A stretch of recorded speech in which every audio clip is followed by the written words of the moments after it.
All right, students, welcome to BUL 3130. This is going to be just a quick overview of the class to kind of get you going, get you started. Stuff that I would normally talk about if we were meeting in person. So, kind of going to go through it. I'm not going to spend time going over the whole syllabus. I just want to touch base on some of your assignments, how they're going to work, kind of what I expect with those. I'll spend more time in later videos and as some of these come due, and after you have submitted a couple of those, spending time talking about those. The first thing I want to do is introduce myself. Of course, I'm Allan Thornton, your professor for BUL 3130, your business law and ethics class. Throughout the class, we'll study some different aspects of business law. We'll talk about the ethical side of things within that, and we'll go over how businesses uh, function inside the law in general and how the law functions to support businesses and to protect consumers from certain things within business. So getting into the material and what we're going to study, uh, we're going to look at first the case studies that we're going to do. We're going to talk about those a little bit. Then we'll talk about quizzes and exams and just a few other little house cleaning things before I wrap the video up. The lectures each week will be in this type of format, recorded video that you'll have a link to. This one will be on YouTube. You'll have a link to watch all of them on there. So make sure that you're staying on top of those and watching those. The next thing I want to kind of make sure that you're aware of is that this week we only have the two assignments due. Before we get going any further, those two assignments are your syllabus quiz and your introductions. The syllabus quiz will be how I track attendance for financial aid purposes. So make sure you're getting those turned in by Sunday. I will do the attendance on that at some point Monday so that everyone has their attendance marked and they're not having to wait for any type of disbursements or anything like that. Because being a student that has had to use financial aid in the past, I understand what it's like waiting on that and making sure that everything gets done there. All right, so into the case studies. So with the class, you're going to have a case study about every 2 weeks, somewhere thereabouts. These case studies will carry a large portion of your grade. They're about a 40% portion of your grade, 45% portion of the grade. So make sure that you're doing those and spending time on those and listening to the feedback or paying attention to the feedback that I give you on these. Each one will be set up in the same way. It will be an article that is taken from current news, and in the article you'll read through the article. Most of these are summaries of articles that are done through one of our book publishers that we use here at Santa Fe, and it's a summary of the articles with questions attached at the end. Your case study and the way you will complete it is to answer those questions. You will answer the questions. There'll be three on each one of these, and you'll answer the questions, making sure that you show me in your answer that you understand the concepts of business law and ethics, how they pertain to maybe the question that is being raised in the article. With these, you'll have some requirements that you have to meet with those. One of those is not a word count. There's not going to be a word count with any of these. The reason being, some of these you wouldn't be able to do 100 words on an answer, but your answer should be substantial enough that I can see that you understand the material, that you're progressing in your understanding each time you do one of these, that you're making progress in the class by your work that you submit with these. When you submit it, it has to be submitted in a certain way. Of course, it's going to be a document you'll submit. I prefer a Word document. PDFs do not allow me to make notations for grading, so try your best to do it as a Word document. And the requirements of that submission will be that each one of the questions, the three questions that will be at the bottom of the case studies, you copy those back to your document that you're submitting. So the format should be real simple, maybe your name, and then the first question, then your answer. Second question, your answer. Third question, your answer. And once you're through with that, you'll have a works cited page because you're required to use APA style citation for these. If you've never used APA style citation, I will give you a couple of primers with that. There is a video that I'll post that's already one that I recorded a couple of semesters ago. APA hasn't changed since then, so not a lot of updates to make there. Make sure you're doing APA style citation. I'm fairly certain you can find a lot of sources online with it. The easiest one will be through Santa Fe's library. There is a PDF that you can download through the library that talks about the different ways that APA should be cited. What goes into that. So make sure you're doing that, using all the help you can, learning that style. It's a real similar to MLA in certain parts where it's inline citations and you have a works cited page at the end, but it's how those are set up. There's some specifics for how you have to set those up. If you're using Word to type your assignment up, Word does have the option to use APA style citations and for it to build your citations, but understand that the APA on Word is, I believe, edition 6, and we're now in edition 7 on APA. And edition 7 has some different requirements than 6. There were a couple of changes that were done in between there. With APA, because you'll do a lot of APA style citation. If you haven't, it's real good to kind of have an idea how that works. The 7th edition of the publication manual for APA. You can get these through most bookstores. If you use a Libris, you can get it. Any one of those, Amazon, however you may buy books, you can get one of those. And depending on where you buy them from, if you don't mind getting one used, you can get them pretty cheap. You don't have to spend a lot of money for it. It may help you further in your studies as you move forward in your education, especially if you go beyond the point of your bachelor's, then you may want to really have one of those handy. Some classes require those as one of your books, so it may be something that you have already in hand at that point. The case studies, it's at least 2 a week. Do those, copying the questions, kind of reviewing it here, copy the questions into the document. Now, it needs to be an exact copy of the question, so copy and paste those. Don't worry about typing each one out. Copy and paste it. Do not paraphrase those. Do not put them in your own words. Any of that. Make sure you're copying the question. You will lose points if that question is not copied in there. The very first assignment, it's 1 point for each question missing.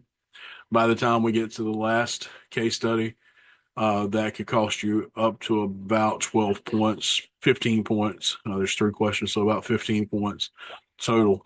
So make sure that you're getting in the habit of doing that.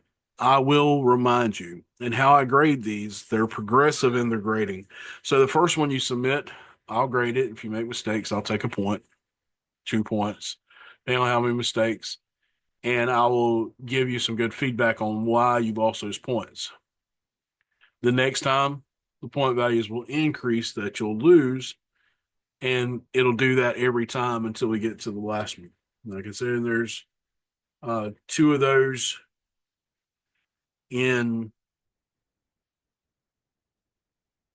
or one of those every 2 weeks. You'll want to make sure that you're catching up, because by the time it's over, that is quite a few points. There ends up being 7 of those total. All right, so you want to make sure that you're using the first couple of them to learn how to not make mistakes and fix it from that point on. The next thing I want to get into are your quizzes and your exams. Good news right off is that none of these are proctored, so you do not have to worry about going to, trying to get to campus or one of the satellite sites to get your exam proctored. It's real simple. The next thing is that they're set up so that you're in the exams, the midterm goes everything to the point of the midterm. The final is everything after the midterm that you're tested on. The quizzes, you'll have one of those fairly regular. Just looking at this real quick.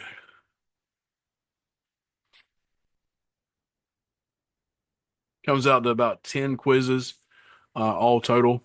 So there's not one every week. Just about, but there's one or two per module, depending on how many chapters we cover in a module.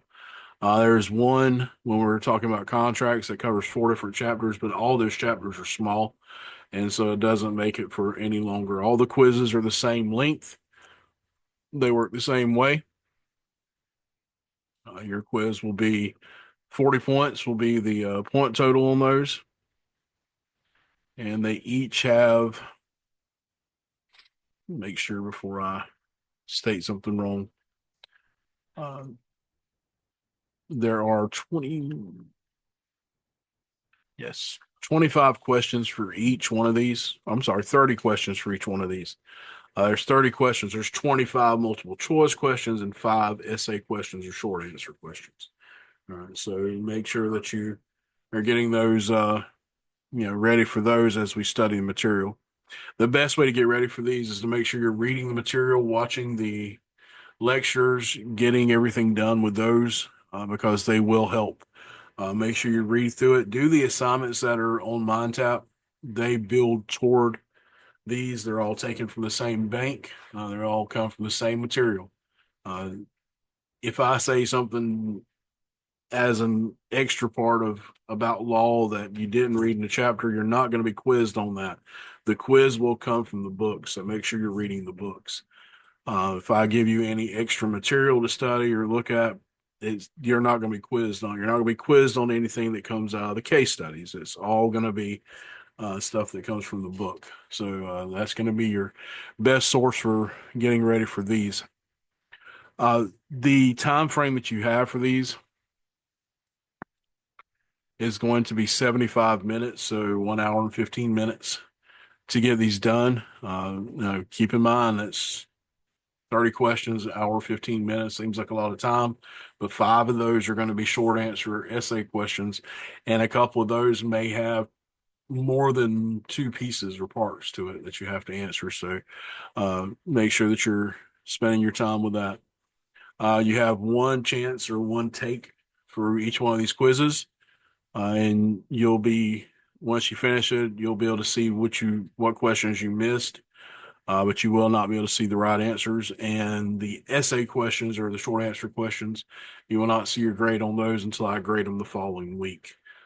So when I get those graded after you submitted them, then you'll be able to see what your grade would have been on those.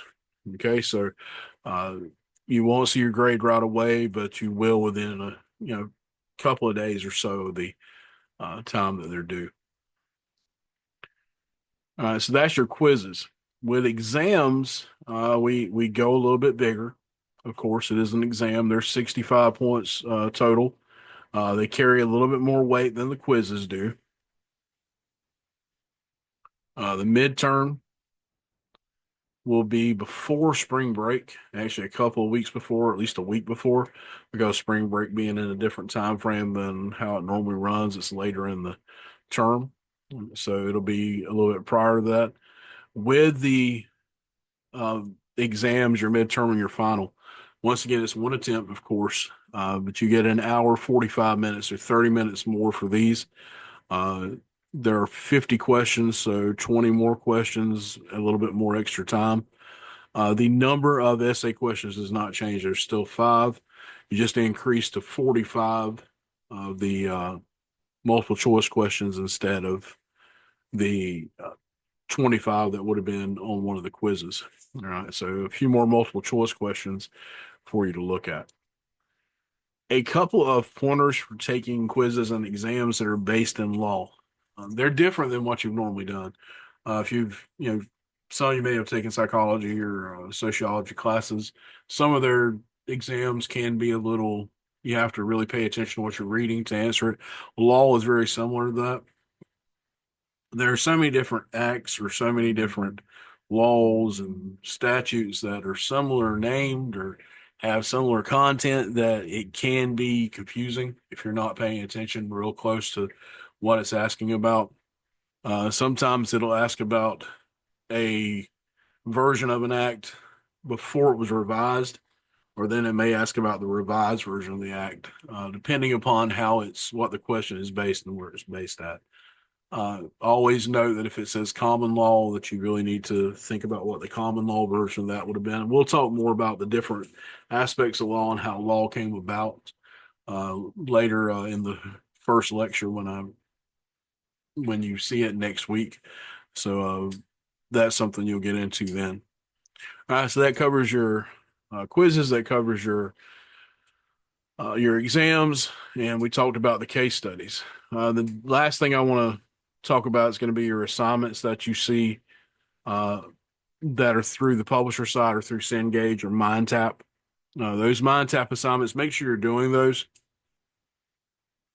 They are extremely helpful for you as far as getting uh, a better understanding of the material and a better understanding of what we're going over in the chapter because they build in that manner. So you have chapter reviews that you'll do there. You have hypotheticals that talk about give you a hypothetical thought about what the chapter's talking about, and you answer. And then you have some legal reasoning where it gives you a legal question and you answer it in that way. So this week, what's due is going to be, remember, your syllabus quiz and your introduction. Syllabus quiz is how you will be marked as attending, so make sure you're getting that done.